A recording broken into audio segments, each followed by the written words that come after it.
지난주는 우리가 요한복음 17장 6절로부터 19절에서 예수께서 제자들을 위해서 고별 설교를 하고 또 고별 저희들을 위한 중보를 하는 내용에 대해서 우리가 살펴봤습니다. 그래서 이 중보에서 예수께서 이 땅에 오신 이유, 왜 오셨는지를 또 제자들을 향한 그 사역과 또 그들이 어떤 역할을 해야 되는지 그들의 사역과 또 그런 그 모든 목적들에 대해서 그것이 무엇이었는지를 우리가 알 수가 있습니다. 먼저 예수께서 중보에 있어서 이런 중보를 합니다. 아버지의 이름으로 저들을 악한 자에게서 보존해 주옵소서라고 이렇게 중보를 합니다. 그 이유는 한 사람도 잃지 않고 예수 안에 있는 기쁨이 저희 속에 차고 넘치게 하려는 데 있다라고 이렇게 중보를 하셨습니다. 이는 오늘 교회의 생명 공동체에 있어서도 마찬가지입니다.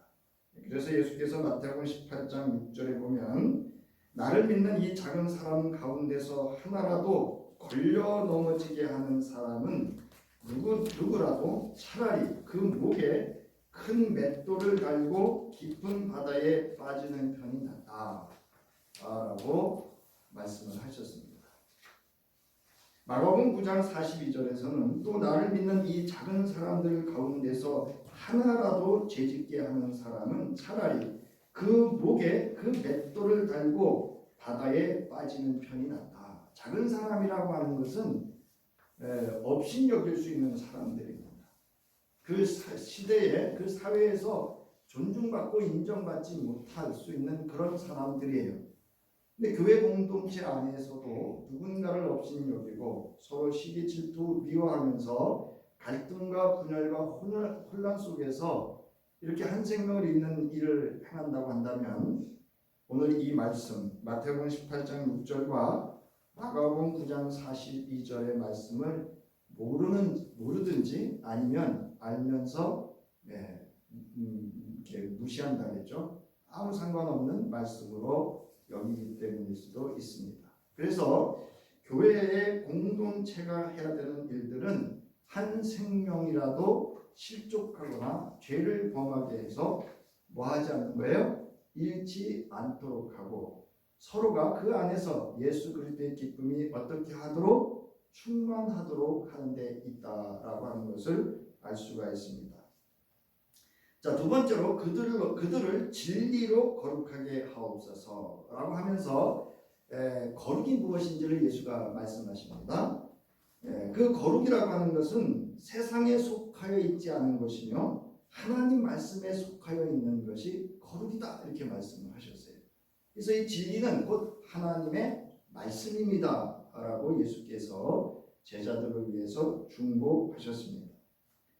자, 이는 오늘 교회 공동체의 생명력이고 복음 사역의 본질이고 성도의 신앙생활의 본질이기도 합니다. 우리의 신앙은 하나님의 말씀에 속하여 있는 거룩함에 있음을 여러분 믿으시 바랍니다. 여러분 교회는 윤리선생이 아니에요. 윤리를 가르치는 데가 아닙니다. 여기는 거룩을 말씀으로 가르치고 말씀 속에서 거룩한 세상에 속하여 있지 않은 구별된 하나님의 백성으로서의 삶을 살아가도록 하고 살아가는 데 있는 것이 교회 기독 공동체여야 합니다. 자, 세 번째로는 그들에게도 하나님의 영광을 보게 하여 주옵소서. 그들에게도는 제자들과 함께 제자들로 인해서 믿음 생활을 한 오늘 저와 여러분까지도 다 포함하고 있음을 이 예수의 중보에서 알 수 있습니다. 왜냐하면 예수께서 제자들에게도 뭐를 주었다 그랬어요? 하나님의 영광을 주었다. 진리로 거룩하게 하옵소서 그랬을 때 예수께서 이렇게 말씀하셨죠. 나는 저희들에게 하나님의 말씀을 주었습니다. 이렇게 했어요. 그러니까 여러분 설교이든지 교회에서 우리가 모든 삶은 하나님의 말씀을 받는 데 있습니다. 또한 우리에게도 하나님의 뭐를 주었다고요? 영광을 주었습니다. 자, 예수께서 우리에게 영광을 주었기 때문에 그들에게도 하나님의 영광을 보게 하라. 이 두 가지 의미가 있는데, 하나는 스스로 자신에게 임하여 있는 하나님의 영광을 보게 하는 데 있고, 또 하나는 그 영광을 드러내서 다른 사람들로 하여금 나의 존재와 우리가 말하는 신앙생활을 통해서 하나님의 영광을 드러내어 보도록 하는 데 있다라고 하는 것을 알 수가 있습니다. 따라서 이 하나님의 영광을 보게 하는 것은 교회 사역의 결과이어야 합니다. 그리고 성도 각각 신앙의 과정이며 결과이어야 하는 하나님의 영광을 드러내는 데 있습니다. 그러니까 모든 것들은 여러분 나 자신을 드러내는 데 있지 않습니다. 네. 제가 이제 지방 감리사의 이제 중요한 직책을 맡지만 그 이전에도 뭐 교육부 총무이든 선교부 총무이든 지방의 임원으로서의 역할을 할 때 늘 하던 말이 한 말이 있는데, 우리는 내 일을 하는 일이 아니라 따라하시기 바랍니다. 하나님의 일을 하는 사람. 우리는 하나님의 일을 하는 사람이다라고 늘 말씀을 드렸어요. 그래서 바울은 갈라디아서 6장 14절에서 우리 거기 있는데요, 갈라디아 지역의 교회와 성도들에게 이렇게 권면하고 있습니다. 우리 함께 읽겠습니다. 갈라디아서 6장 14절 시작. 그런데 내게는 우리 주 예수 그리스도의 십자가 밖에는 자랑할 것이 아무것도 없습니다. 그리스도로 말미암아 내 쪽에서 보면 세상이 죽었고 세상의 쪽에서 보면 내가 죽었습니다. 나를 드러낼 일이 있다 없다? 없습니다. 내가 드러내야 될 것은 오직 뭐밖에 없다고요? 우리 주 예수 그리스도의 십자가 밖에는 자랑할 것이 없어야 돼요. 또한 바울은 고린도 지역 공동체를 향해서도 이렇게 권면하고 있습니다. 그러므로 여러분은 먹든지 마시든지, 이건 물론 성찬과 관련된 얘기입니다. 또는 교회 애찬과 관련된 얘기예요. 먹고 마시든지 무슨 일을 하든지 모든 것을 뭐를 위해서 하라고요? 하나님의 영광을 위해서 하라. 그래서 여러분은 유대 사람에게도 그리스 사람에게도 하나님의 교회도 뭐가 되지 않도록 하라? 걸림돌이 되지 않도록 하라고 말씀을 가르쳤습니다. 예수께서는 제자들에게 산상수훈의 가르침에서 말씀하시기를 너희는 세상의 뭐라고요? 빛이다. 여기서 빛은 생명의 빛, 곧 예수 그리스도 하나님의 영광을 드러내는 빛을 의미합니다. 자, 그러면서 16절에 너희 빛을 사람에게 비추어서 그들이 너희의 착한 행실을 보고 하늘에 계신 너희 아버지께 영광을 돌리게 하여라. 여기서 착한 행실이라고 하는 건 여러분 내가 착하게 뭐 하는 거에 있는 게 아니에요. 하나님의 그 선한 마음과 뜻을, 그 말씀을 행하는 것이 선한 행실이에요. 네. 그래서 선하다는 것은 성서에 오직 누구 한 분밖에 없다고요? 하나님 한 분밖에 없어요. 그러니까 하나님이 원하시는 것, 하나님이 기뻐하시는 것, 하나님에게 부여받은 것, 그것을 온전히 행하는 때 우리를 통해서 하나님의 뭐가 드러나는 거예요? 영광이 세상에 빛으로 비추어지게 하는 데 있다는 겁니다. 이거요, 우리는 알지만 세상이 모를 것 같지만 그렇지 않습니다. 세상도 알고 있습니다. 자, 이제 오늘 본문 우리가 예수께서 십자가 위에서 드렸던 이제 중보에 대해서 살펴보기에 앞서서 이것을 알기 위해서는 예수께서 십자가 상에 7 말씀을 하셨는데 이 7 말씀을 우리가 살펴보면서 이제 예수께서 3가지 중보를 하는데 이 중보가 무엇인지를 우리가 알아보고 우리 신앙과 삶에 적용해 보도록 하겠습니다. 자, 예수께서 십자가 상의 7 말씀 첫 번째, 여러분들 이거 꼭 기억해 두셔야 됩니다. 왜냐하면 이 기독 신앙에 아주 근본적인 신앙과 신학이 들어있고 교회의 본질이면서 생명이고 신앙 고백의 근간이 여기에 이 말씀 속에 있기 때문에 그렇습니다. 누가복음 23장 34절 우리 본문 그 위에 보면 34절에 예수께서 이렇게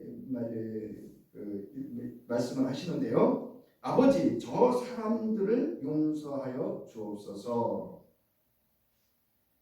저 사람들은 자기네가 무슨 일을 하는지를 알지 못합니다 라고 말씀을 합니다. 이는 모든 인류를 향한 죄의 용서를 구하는 중보입니다. 아주 중요한 내용입니다. 즉 죄의 사함을 위한 기도입니다. 두 번째로는 너는 오늘 나와 함께 낙원에 있으리라.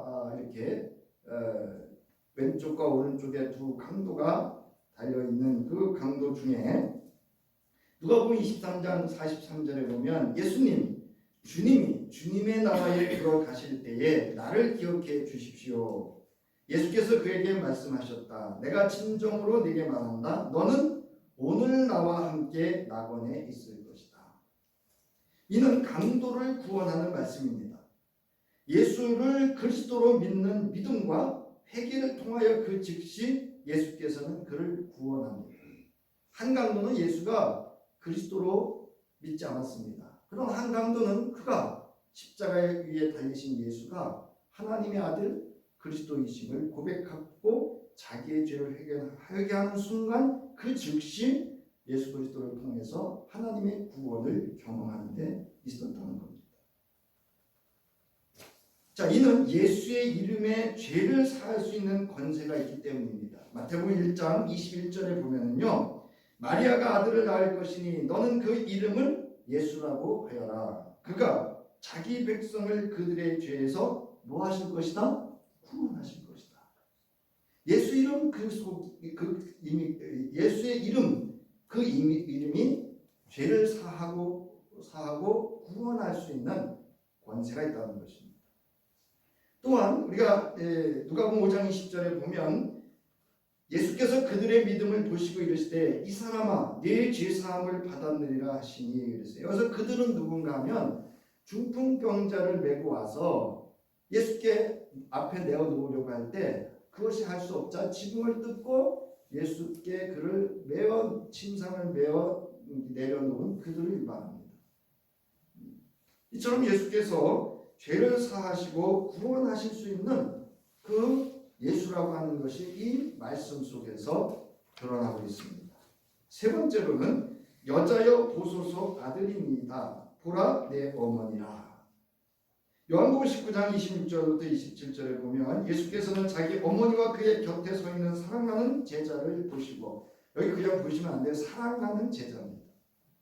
그러니까 예수께서는 오늘 모든 기독 공동체의 구성원들은 사랑하는 분으로 보고 있다라고 하는 겁니다. 어머니, 이 사람이 어머니의 아들입니다라고 말씀하시고 그 다음에 제자에게는 자, 이분이 내 어머니시다 하고 말씀하셨다. 그때부터 그 제자는 그를 자기 집으로 모셨다라고 기록하고 있습니다. 이는 예수 공동체의 구성원과 그 관계에 대한 시작을 알리는 말씀입니다. 그러니까 예수 그리스도의 이 생명 공동체는 뭐로 시작한 거예요? 사랑으로 시작된 겁니다. 예수 공동체, 즉 교회는 예수 그리스도 안에서 한 형제 자매이며 또한 부모로 존중하고 섬기라는 것입니다. 즉 주 안에서 하나님의 가족, 영적 가족임을 의미합니다. 그러니까 하나님의 사랑으로 이루어진 하나님의 가족이라는 겁니다. 디모데전서 5장 1절로부터 2절에서 바울은 그러므로 나이가 많은 이를 나무라지 말고 뭐를 대하듯이죠? 누구를 대하듯이? 아버지를 대하듯이 하고 어머니를 대하듯이 하고 형제를 대하듯이 하고 자매를 대하듯이 하고 어떤 마음으로 하라고요? 사육이 아니라 순결한 마음, 그리스도의 마음으로 섬기고 존중할 것을 말씀으로 권면하고 있습니다. 네 번째로는 나의 하나님 어찌하여 나를 버리셨나이까 라고 하는 거예요. 네. 이는 시편 21편 1절부터 2절의 메시아 예언의 성취를 말씀하고 있는 것이고요. 십자가에 다신 예수께서는 영육간 심한 고통을 당하고 있음을 절규로 드러내고 있는 것입니다. 하나님과의 관계 단절에서 오는 영적 고통, 인간 예수가 경험해야 하는 육신의 고통을 의미합니다. 하게 드러내는 거죠. 이 영육의 고통의 전류는 구원의 하나님에 대한 전적인 신뢰를 그 근거로 하고 있습니다. 모든 인류의 죄로 인한 하나님의 버림을 예수께서 친히 그의 육신으로 온전히 감당하고 대속하고 있음을 드러내는 말씀입니다. 그러기에 우리는 우리 주 예수 그리스도 안에서 하나님의 구원을 경험하고 영생과 하나님의 나라에 속하여 하나님의 영광에 참여할 수 있는 은혜를 받을 수 있는 겁니다. 우리가 우리의 죄악으로 버림받아야 될 것을 누가? 예수께서 대신 버림받으셨음을 드러내는 표현입니다. 그 다음에 다섯 번째로는 내가 목마르다 그랬어요.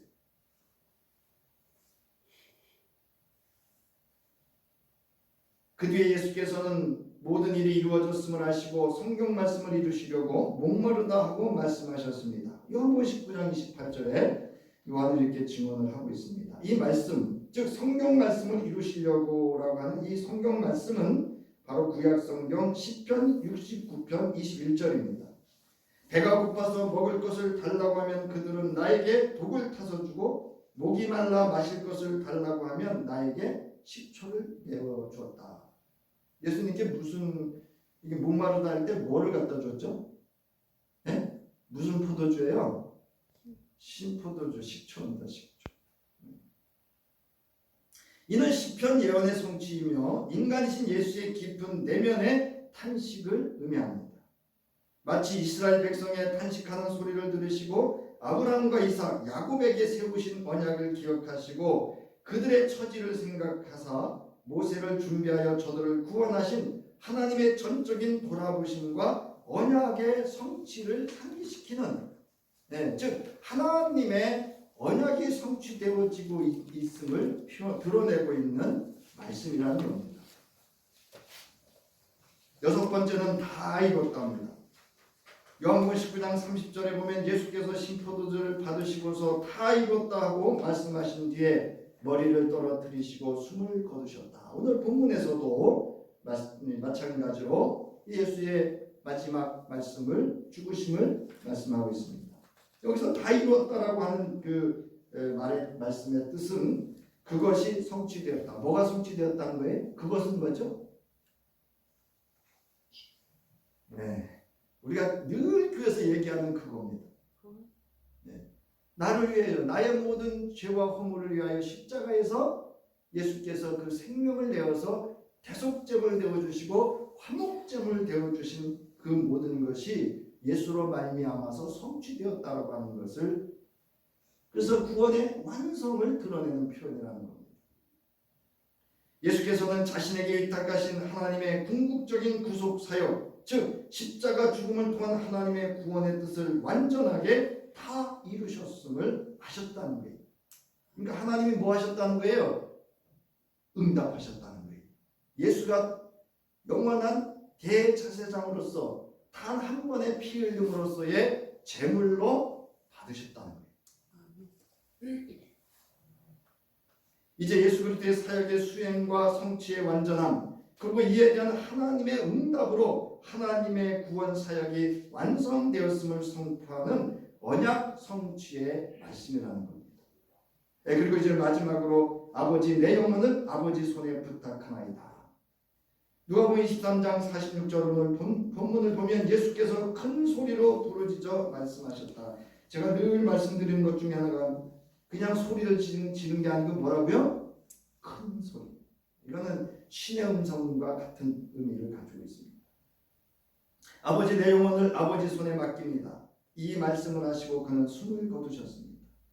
이는 인간 예수의 단순한 육신의 죽음으로의 끝이 아니라 죽은 자 가운데서 다시 살리실 하나님에게 자신의 생명을 온전히 맡기는 전적인 신뢰의 위탁입니다. 여러분, 대부분 인생은 어디서 끝나죠? 숨을 거두었음에서 끝납니다. 그렇지만 우리 기독신앙은 뭐죠? 이후에 부활의 사건과 승천과 다시 오심에 대한 새 언약의 선포로 이렇게 진행되어져 가고 있다라고 하는 겁니다.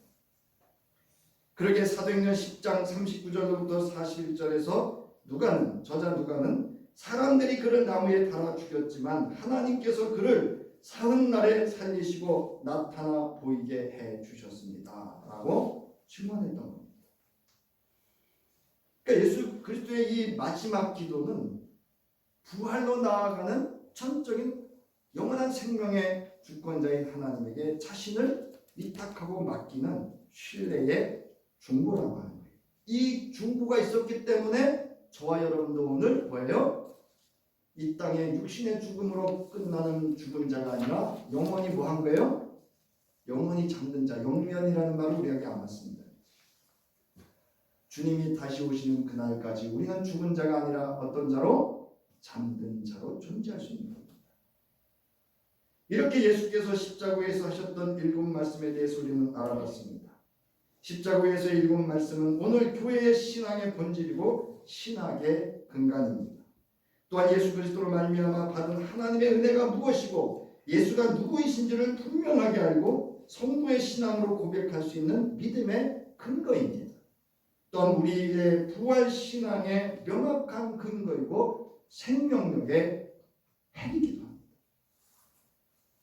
이제 이 일곱 말씀 중 중보, 즉 기도가 포함되어 있는데요. 제가 이 기도라는 표현을 잘 안 쓰려고 하는데 사실은 중보이기 때문에 그렇습니다. 이거는 요청이에요. 요청. 하나님, 예수도 알고 하나님도 아는, 하나님 반드시 이루어 주셔야 될 내용이기 때문에 중보라고 할 수가 있습니다. 자, 공간 복음서 중 마태와 누가복음에 기록된 말씀을 중심으로 우리가 알아보도록 하겠습니다. 자, 먼저 본문을 알아보면 우리가 적응할 텐데요. 아버지, 저 사람들을 용서하여 주옵소서. 자, 여기서 저 사람들은 누구죠? 네, 누가복음 23장 34절에 보면 아버지, 저 사람들을 용서하여 주십시오. 저 사람들은 자기네가 무슨 일을 하는지를 알지 못합니다. 그들은 제비를 뽑아서 예수의 옷을 나누어 가졌다. 여기서 저 사람들이라고 하는 것은 이제 예수를 그리스도라고 하고 그리스도임을 부인하고 저를 십자가에 바라바를 내주고 이를 십자가에 못 박으라고 모였던 지도자들과 무리들, 그리고 재판할 때 관여했던 모든 이들, 그리고 또 한 사람이 있습니다. 누구죠? 따라하세요. 바로 나입니다. 이 기도, 이 중보는 이사야서 53장 12절에서 메시아의 중보입니다.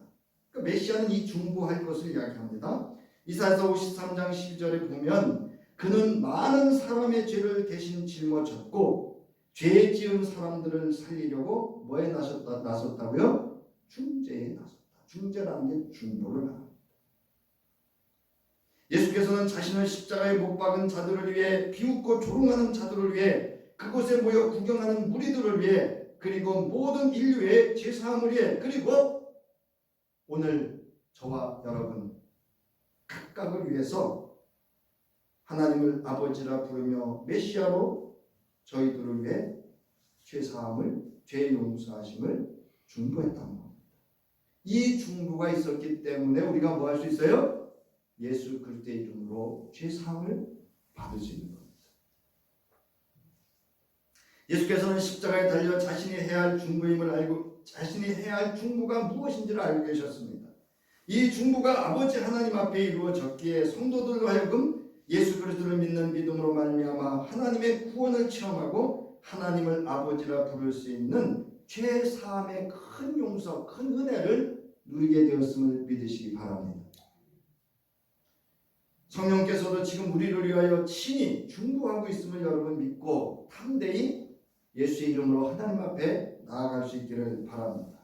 로마서 8장 26절부터 27절에 성령께서 친히 이루 다 말할 수 없는 탄식으로 우리를 대신하여 간구하여 주십니다.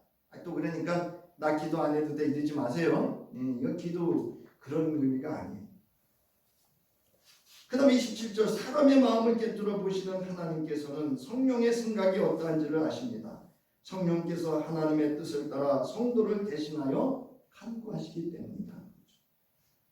우리가 우리를 위해 나를 위해서 기도할지라도 하나님께서 성령께서는 무엇을 위해서 하나님의 뜻대로 이루어지기를 위해서 우리를 위한 중보가 있음을 여러분 믿고 담대히 예수의 이름으로 기도하실 수 있기를 바랍니다. 또한 교회와 성도는 저희 자신의 죄를 알지 못하고 행하는 저희들을 바라보며 저 세상을 바라보며 십자가에 달려 아버지 저 사람들을 용서하여 주십시오. 저 사람들은 자기네가 무슨 일을 하는지를 알지 못합니다. 라는 예수의 중보 앞으로 저희를 인도하여 십자가에 달린 예수로 말미암아 하나님의 구원을 경험하도록 하는 데 있어야 합니다. 그러니까 교회와 성도는 성령께서 우리를 위하여 중보하듯이 하나님과 저 세상을 향한 그 중간에서의 중보의 역할을 우리에게 주어져 있다라고 하는 것도 우리는 알고 있어야 합니다.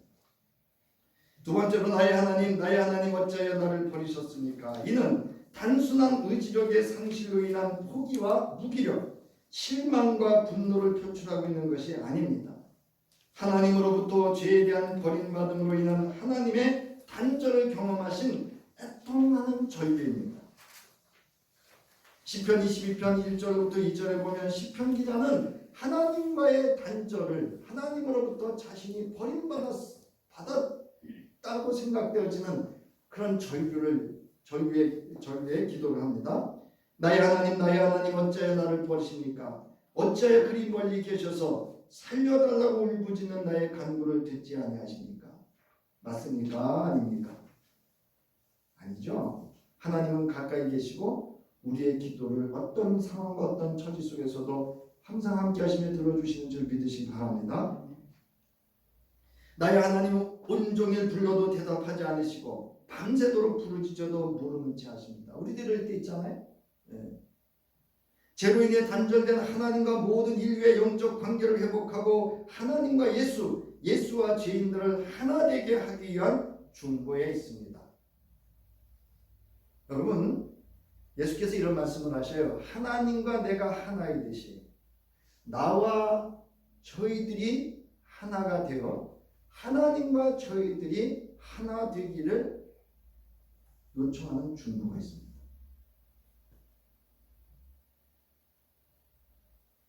에베소서 2장 13절부터 16절에 보면 여러분이 전에는 하나님에게서 멀리 떨어져 있었는데 이제는 그리스도 예수 안에서 그분의 피로 하나님께 가까워졌습니다. 그리스도는 우리의 평화이십니다. 16절에 원수된 것을 십자가로 소멸하시고 이 둘을 한 몸으로 만드셔서 하나님과 화해시키셨습니다. 바울은 이게 무슨 이야기인가 하면 교회 공동체 안에 형제와 자매 간에도 갈등과 분열이 아니라 그리스도 안에 그리스도의 피로 화해시켰듯이 우리 또한 화해해야 됨을 이야기하고 있습니다. 그래서 바울은 이런 권면도 하죠. 따라서 서로 화목하라. 네. 주님께서는 십자가에서 나의 하나님 어찌하여 나를 버리셨나이까라는 하나님의 버리심의 경험은 우리 각각의 죄를 친히 감당하시고 속량하심을 나타냅니다. 이 중보는 오늘 주 안에서 나의 죄의 값을 속량하여 구원하여 주신 하나님의 응답을 말씀하고 있는 겁니다. 마지막으로 아버지 내 영혼을 아버지 손에 부탁하나이다. 영혼이라 그래가지고 자꾸 이렇게 하는데요. 생명입니다. 생명. 여러분 우리는 부활하면 예수께서 이렇게 말씀하시잖아요. 여러분 예수의 부활의 몸을 만질 수 있었어요? 없었어요? 네? 아니 만질 수 있었잖아요. 도마도 만져보고 예수님이 여자한테 내가 나 만지지 마. 만질 수 있다는 얘기예요. 그래서 이 생명은 여러분 영은 그러니까 자꾸 이렇게 육신과 분리되는 걸로 아는데요. 우리 부활은요 그런 부활이 아닙니다. 그래서 여러분 생명으로 번역하는 게 맞습니다. 자, 이는 시편 31편 5절의 말씀입니다. 시편 기자는 하나님께 대한 무한한 신뢰를 고백하면서 대적들로부터 구원을 바라며 하나님께 간절히 요청합니다. 주님의 손에 나의 생명을 맡깁니다. 진리의 하나님이신 주님 나를 속량하여 주실 줄 믿습니다. 예수께서는 자신의 십자가의 죽음도 하나님께 드리는 순종의 길임을 보여주셨습니다. 자신의 생명을 하나님께 온전히 맡기는 하나님께 대한 무한한 신뢰를 나타내셨습니다. 이는 우리로 하여금 하나님께서 곧 죽은 자 가운데서 예수를 다시 살리신 부활의 아침을 기대하는 믿음과 부활의 소망을 갖게 합니다. 요한복음 11장 25절부터 26절, 예수께서 마르다에게 말씀하셨다. 나는 부활이요 생명이니 나를 믿는 사람은 죽어도 살고 살아서 나를 믿는 사람은 영원히 죽지 아니할 것이다. 내가 이것을 믿느냐? 여러분 믿으십니까? 바울은 예수 그리스도의 부활에 대하여 이렇게 증언합니다. 고린도전서 15장 20절부터 24절. 그러나 이제 그리스도께서는 죽은 사람들 가운데서 살아나셔서 잠든 사람들의 첫 열매가 되셨습니다. 그리스도 안에서 모든 사람이 살아나게 될 것입니다. 그러나 각각 제 차례대로 그렇게 될 것입니다. 첫째는 첫 열매이신 그리스도요. 그 다음은 그리스도께서 재림하실 때에 어디에 속한 사람들요? 네? 그리스도께 속한 사람들입니다. 그때가 마지막입니다. 그때 그리스도께서 모든 통치와 모든 권위와 모든 권력을 폐하시고 그 나라를 하나님 아버지께 넘겨드리실 것입니다. 이게 여러분 새하늘과 새 땅입니다. 예수께서 그의 생명을 아버지 손에 맡기고 숨을 거두자 성소의 휘장이 찢어지고 온 땅에 어둠이 덮였습니다. 이는 하나님과 인간 사이의 장벽이 무너졌으며 십자가 위에 예수의 죽음은 성전 대신 십자가 위에 예수의 죽음은 새 언약의 시작이요 하나님 앞에 담대히 나아갈 수 있는 구원의 문이 열리며 예수 부활을 경험하여 영생의 길인 아버지 하나님께로 나아가는 놀라운 사건이었던 것입니다. 나가는 말입니다. 십자가 위에서의 주님의 중보와 죽음은 그를 믿는 자마다 영생을 얻게 하시려는 하나님의 뭐를 이루셨어요? 그 크신 사랑을 이루신 것입니다. 요한복음 3장 16절부터 17절에서 사도 요한은 다음과 같이 증언하고 있습니다. 함께 있습니다. 시작. 하나님께서 세상을 이처럼 사랑하셔서 외아들을 주셨으니 이는 그를 믿는 사람마다 멸망하지 않고 영생을 얻게 하려는 것이다. 하나님께서 아들을 세상에 보내신 것은 세상을 심판하시려는 것이 아니라 아들을 통하여 세상을 구원하시려는 것이다. 그것은 하나님께서 세상을 이처럼 뭐죠? 네, 십자가에 그 생명을 내어 대속하시기까지. 십자가 위에 달리신 예수의 중보는 나를 구원하셨습니다. 나로 하여금 예수 부활에 속하여 영생을 얻게 하셨습니다. 이제 말씀을 마치면서 바울이 증언했던 갈라디아서 2장 27절 20절의 말씀을 함께 읽으며 나는 부활의 예수가 나와 함께 살고 있는지를 묻고 하나님과의 관계 안에서 하나님의 아들 부활의 예수를 믿는 믿음으로 사는 하나님 나라에 속한 성도이기를 바랍니다. 갈라디아서 2장 20절 함께 읽겠습니다. 시작. 나는 그리스도와 함께 십자가에 못 박혔습니다. 이제 살고 있는 것은 내가 아닙니다. 그리스도께서 내 안에서 살고 계십니다. 내가 지금 육신 안에서 살고 있는 삶은 나를 사랑하셔서 나를 위하여 자기 몸을 내어주신 하나님의 아들을 믿는 믿음 안에서 살아가는 것입니다. 자, 이 내 안에 살아계신 예수는 어떤 예수죠? 따라하세요. 부활의 예수. 네, 부활의 예수. 이 예수와 함께 주님 오시는 그날까지 하나님의 크신 사랑과 은혜 속에서 행복하고 또 복된 삶이 되기를 주의 이름으로 축원합니다. 이제는 십자가에 달리셔서 그 생명 내어 우리의 모든 죄를 사하시고 하나님과 화평케 하시기 위하여 그 보혈의 피를 흘리시고 생명 내어 주시며 우리를 위하여 중보하셨던 예수 그리스도의 구속의 은혜와 죽은 자 가운데서 저를 다시 살리사 부활하여 잠자는 자들의 첫 열매가 되게 하시고 그 안에 있는 자를 주님 다시 오시는 날 하나님의 영화로운 나라에 참여할 수 있도록 우리를 사랑하시되 끝까지 사랑해 주시는 하나님의 무한하신 사랑하심과 이제 내 안에 부활의 예수와 함께 살아가기 위하여 부활의 신앙과 능력으로 우리의 삶을 새롭게 세워서 그 삶의 현장으로 나가는 저희들 위해 성령의 도우심과 그 능력과 중보가 온전히 이루어지기를 간절히 축원하옵나이다. 아멘.